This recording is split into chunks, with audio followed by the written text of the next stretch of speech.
Now let's talk about reflections. Reflections can occur in two ways. You could reflect across the x-axis or across the y-axis. When we reflect across the x-axis, our function f of x becomes negative f of x. So in our example here, we have f of x is equal to the quantity x minus 2 squared. It's a parabola that opens upward and has a vertex point at positive 2, x equals positive 2, and the y-coordinate there is 0. And if we take any of the points that are within this graph, let's try 3, 1 first. If we actually take 3 and substitute it into our original function, we get 3 minus 2, which is 1, square that, it's 1. But if we do the negative f of x and we substitute 3 in, we get 3 minus 2, which is 1. 1 squared is 1, but we have this negative here. So it's going to be right in this point. So we reflected our original point across the x-axis to get our point 3, negative 1.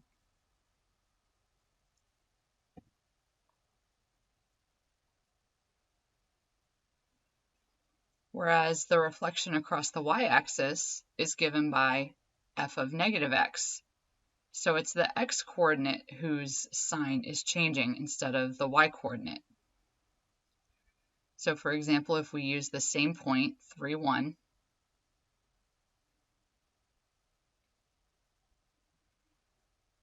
if we do substitute 3 in here, we get 3 minus 2, which is 1, and 1 squared is 1. So that's how we get this corresponding point right here.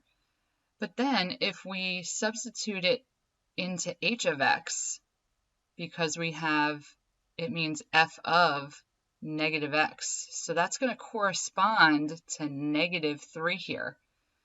So h of negative 3 is going to be equal to the negative of negative 3 minus 2 squared. Well, these two negatives make a positive. So it's 3 minus 2 squared, which is 1 squared, which is equal to 1. So that's why we have the corresponding point of negative 3, 1. And it clearly shows a reflection across the y-axis.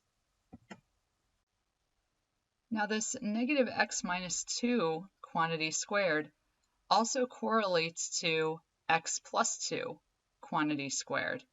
If we were to take the negative 3 and substitute it in here, we would get negative 3 plus 2, which is negative 1, and square that, it would be 1.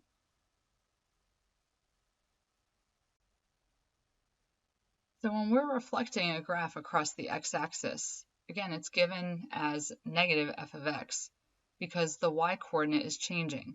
So for every single x-coordinate in our original function, the y-coordinate in our new function, g of x, which is negative f of x, the x-coordinate stays the same, but the y-coordinate switches signs, as shown in the table. Here's another look at the reflection across the y-axis when we have from f of x to f of negative x. So what we should notice in this table is that, for example,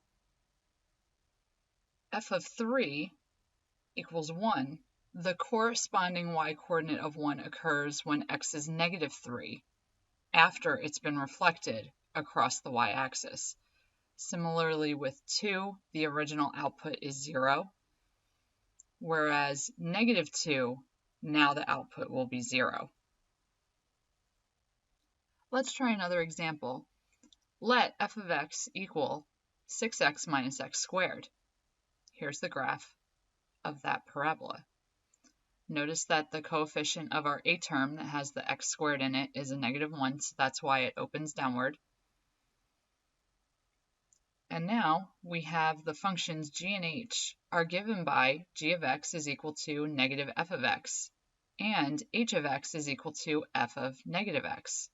Sketch the graphs of g and h on the grid to the right, and also write the formulas for g and h that do not involve the function f.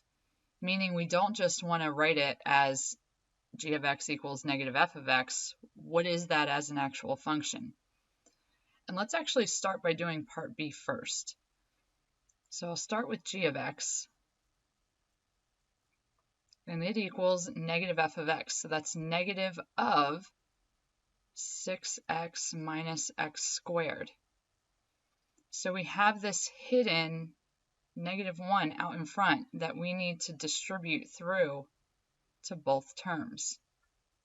And when we do that, it will become negative 6x and then plus x squared for g of x.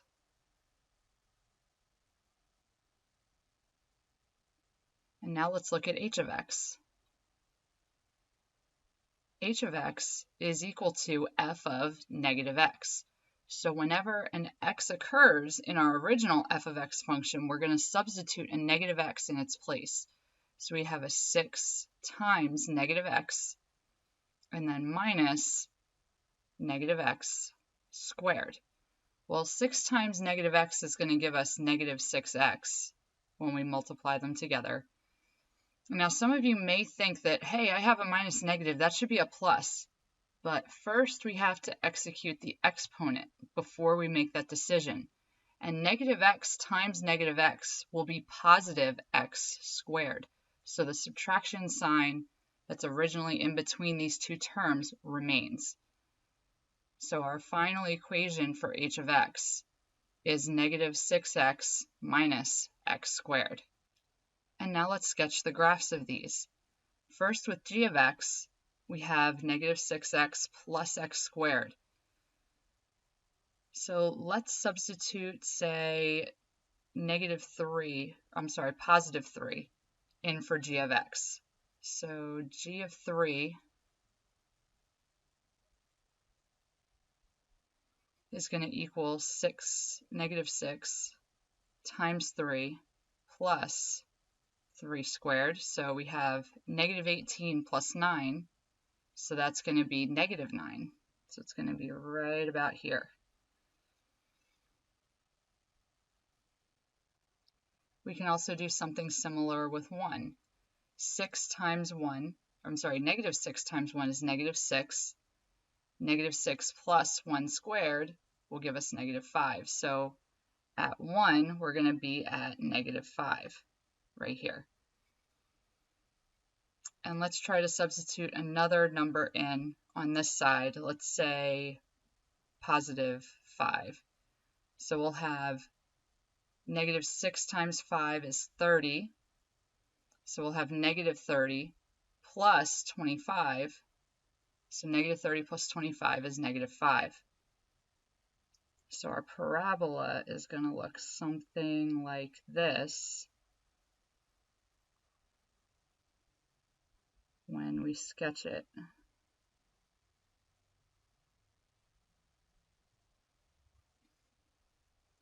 And now let's do the same for h of x.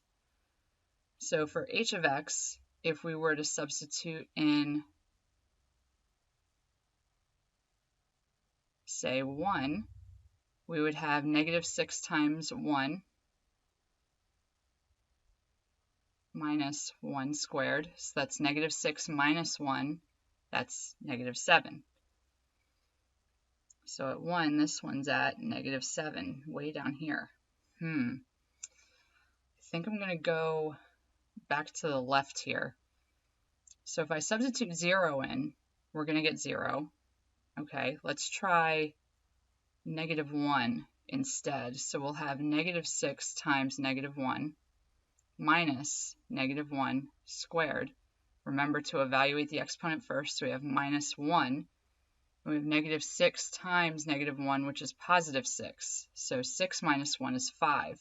So negative 1, 5 is going to be our point. Okay, I'm starting to see where it's going to happen. So I bet you negative 3 is probably going to be our vertex up here.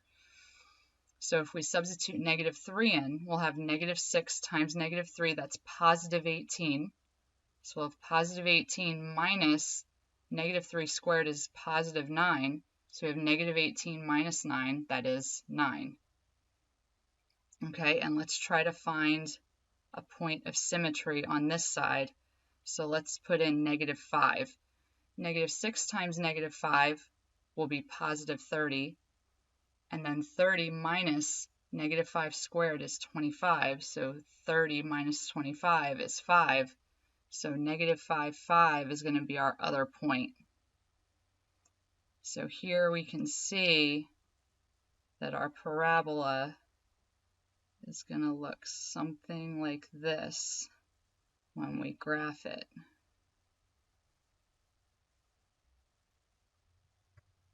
And let's see how close we were. If I click to reveal, yes, it does show G. I graphed it in purple, they did blue. And then h of x, I ended up using the same color. And let's check our functions. Yes, they do match up, -6x plus x squared for g of x. And for h of x, it was -6 minus x squared. Let's try another example with reflections. Let f of x be equal to the absolute value of x minus 75 hundredths times x plus 1. So here's the graph of that function. The functions g and h are given by g of x is equal to negative f of x, and h of x is equal to f of negative x. We have to sketch the graphs of g of x and h of x on the grid to the right and make sure we label each one. And we also have to write the formulas for g and h that do not involve the function f, meaning we want to get rid of this f of x and replace it with the original f of x function and simplify. So in order to help us with graphing, let's start with part B and rewriting the formulas for g and h so that they don't have an f of x in them anymore. So for g of x, that's going to be equal to negative f of x. That means we're going to take a negative sign or a -1 and we're going to distribute it through everything in our f of x function. So we're going to rewrite that whole thing.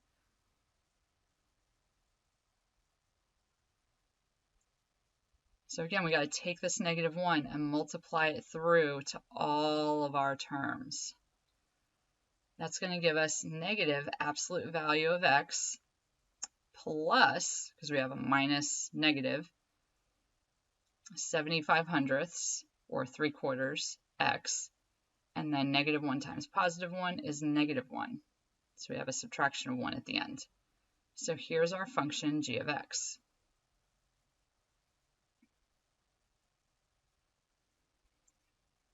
Now let's look at h of x.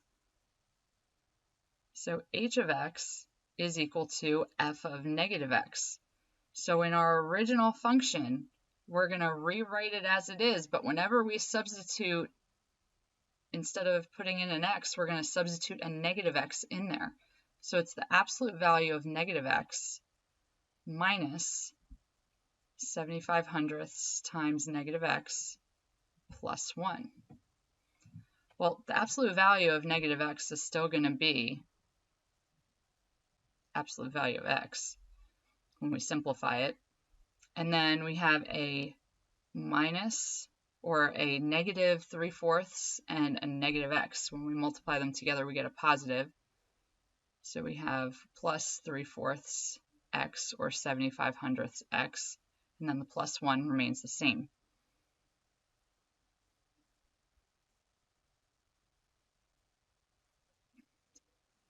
Now that we have our functions rewritten without f of x in them, we can graph these a little bit more easily. All right, so g of x, if I was to substitute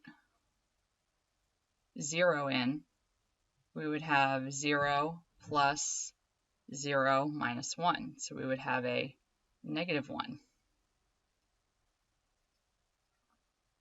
Then if we were to substitute, say, a 4 in, we would have negative absolute value of 4, which is 4. So we still have a negative there. -4 plus 3/4 times 4 is 3. So -4 plus 3 is -1. And subtract 1 from that, that's going to be -2.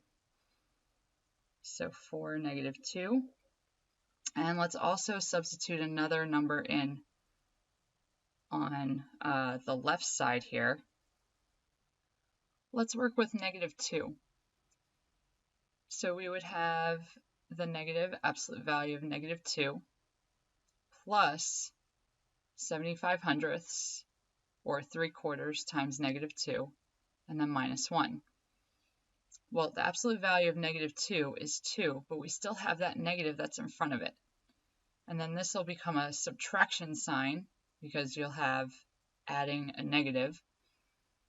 And then 3/4 times 2, or 75 cents times 2, is $1.50, or 1 1/2, or 3/2, depending on the thought process involved, and then -1.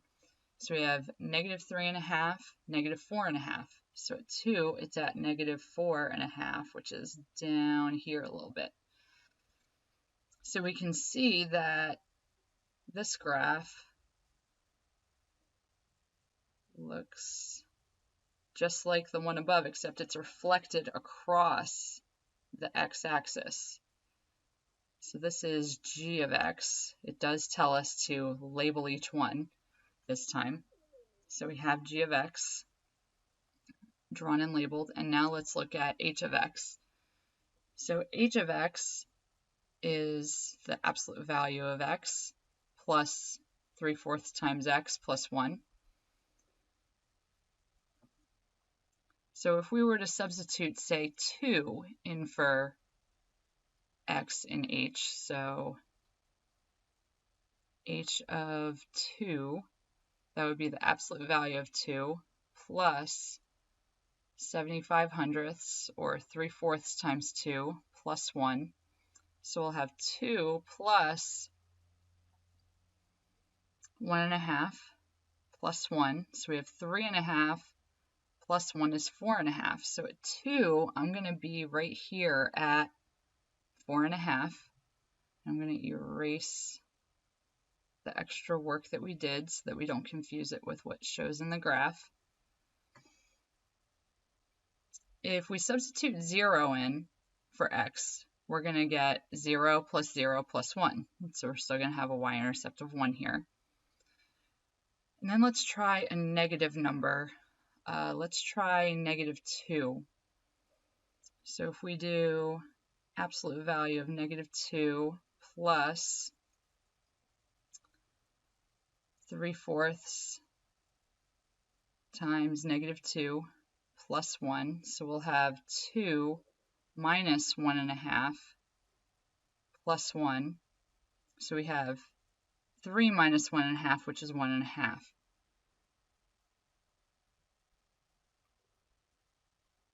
So that'll be -2 at 1 1/2. So this graph is going to look something like this for h of x. And let's actually see how close we were. Oh, yep, so f is the original, h of x. We are correct and accurate with that one, and g of x we generally are too.